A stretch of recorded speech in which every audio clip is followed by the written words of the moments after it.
Ancient Discoveries is examining intriguing revelations about the underwater exploration of the ancients. Men want to know what's out there. They want to know where the sea goes, what's beyond the sea. Is it, in fact, just the edge of the world? And were they all going to die?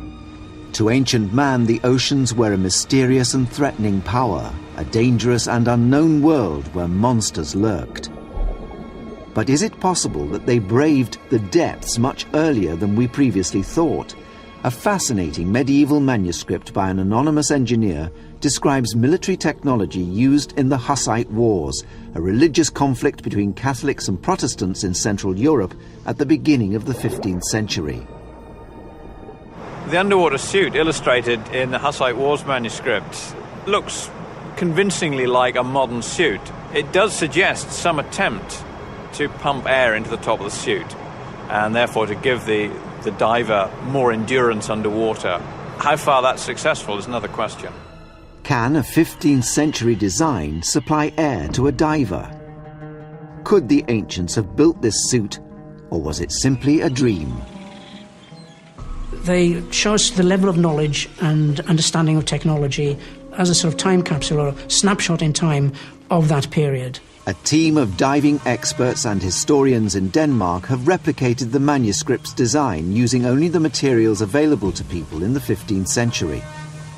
We based the helmet on the great bassinet that a knight would use in that period when he was jousting. And instead of a visor, it had a couple of holes with handmade glass set in a lead frame here in the front.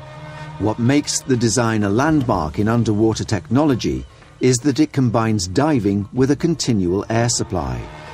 The manuscript clearly shows a pipe feeding into the diver's helmet.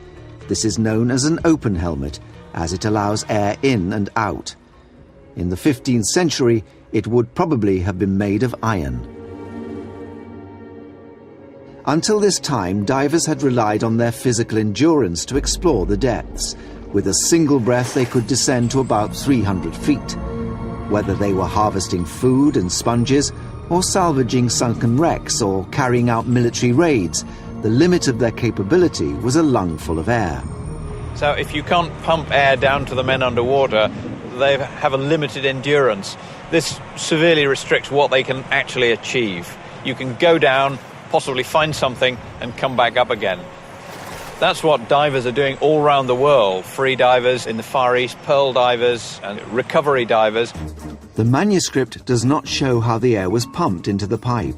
Jens relies on his knowledge of medieval technology to come up with the most likely solution. He's designed a system that was in common use by blacksmiths to pump air into furnaces in the 15th century. 3 sets of bellows, each with around a 5-litre capacity, are connected by iron pipes to a wooden chest. The chest acts as a pressure chamber that forces air down to the helmet. The whole system is sealed using beeswax because of its waterproofing and adhesive properties. Now I tied the hose to the helmet, and then I'm going to tie some lead weights to the bottom of the helm, and then we can try lower it into the tank and pump on the bellow and see if we will get air coming out of the helmet. And then we can try it on different depths and see if we have air pressure enough on the bellow to get the diver all the way to the bottom. Each pipe inlet has a valve that ensures that the oxygen is only fed one way. The used air is pushed out of the bottom of the helmet. Now that seemed to, like it was working very good. We had a lot of bubbles coming up through the bottom of the helmet, and even when we lowered fairly deep, there was still a lot of airflow. There's still some air escaping through the joints on the hose, but I don't think it's too bad. So I think we can put a diver in here and go ahead. The ability to supply oxygen to a diver was the next natural step after free diving. But originally, this was not done with a pipe. It was done with a diving bell, a container which traps air when it's turned upside down and placed over the diver's head. It was first described by the Greek writer Aristotle in the 4th century BC, but did not come into regular use until the 17th century. When we're thinking about ancient and medieval diving technology, we have to remember the limits. The limits are human endurance underwater and the failure to develop any kind of rebreathing system. The air in a diving bell is soon used up, so the next step was to replenish the air available to the diver. This is what our experts believe the Hussite manuscript shows.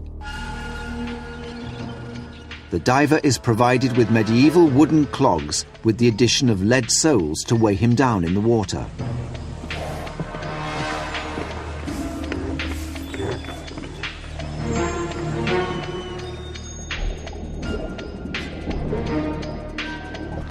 John will be accompanying Kurt into the test tank to ensure he can give assistance if the pumps do not supply the oxygen needed for him to survive underwater. Kurt's task will be to descend 20 feet to the bottom and walk along the seabed. He should be able to stay submerged for as long as his colleagues can supply him with air.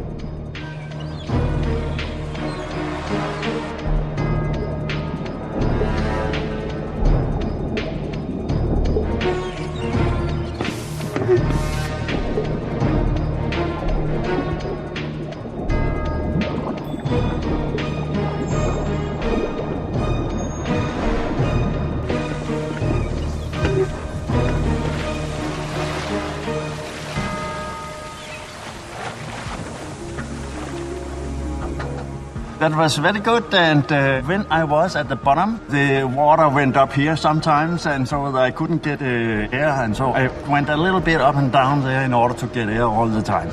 But otherwise it was very, very good. Kurt has found that as long as there is a continuous supply of air pumped through to him from above ground, he can comfortably stay underwater for as long as necessary.